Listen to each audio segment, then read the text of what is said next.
For today's tech tip, I want to talk about ways that you can share data and kind of keep it under control whenever you're using an outsourced third party or, for example, a broker who has a multiple number of real estate agents that work underneath him. Stay tuned.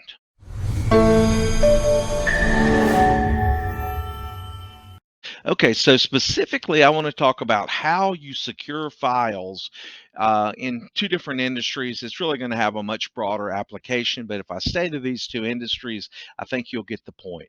So, first off, I met with a person that does private investigations, and they outsource certain parts of the private investigation, such as the videoing. And let's just say that this is for a company and they're looking for fraud in workers' comp. So this person gets a job with a particular insurance company, and then they're going to outsource the work to a third party investigator that's going to go out and do filming and maybe even kind of follow the person around and try to catch them into doing something.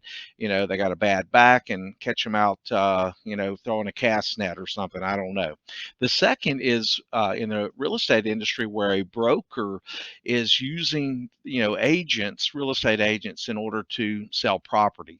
Both of these categories have very sensitive data that's being exchanged. And what you don't want to do is you don't want them using their personal email accounts. You don't want them using their personal Dropbox accounts. You don't want them, passing this information on their equipment with no backup and no way to log where these files are.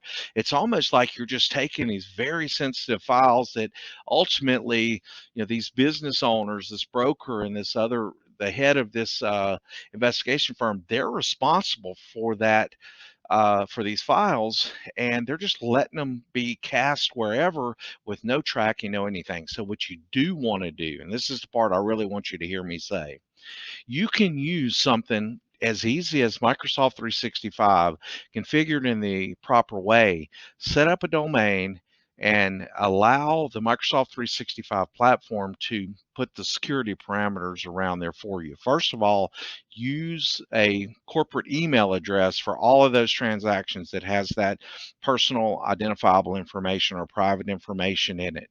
You need to have that filtered so that the links are being checked, the attachments are being checked, the spam is being blocked, as well as the ability to send secure email.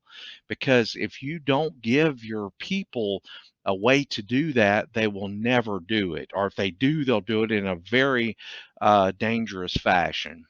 And then secondly, you want to make sure that is backed up so that if you got sideways with that employee, they couldn't delete everything and you not know what's going on. So you need that Office 365 tenancy backed up.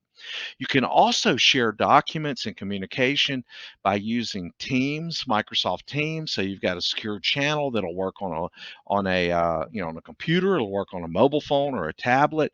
So you can securely share and track the files that are in play there.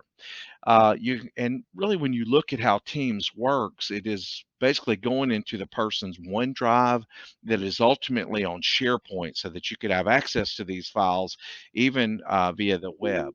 So there's some really great ways that you can do this that will actually enhance the overall performance of the organization and keep you legal. If you got more questions, I'd be happy to help, but don't let a challenge like this put your company at risk. Thank you for watching.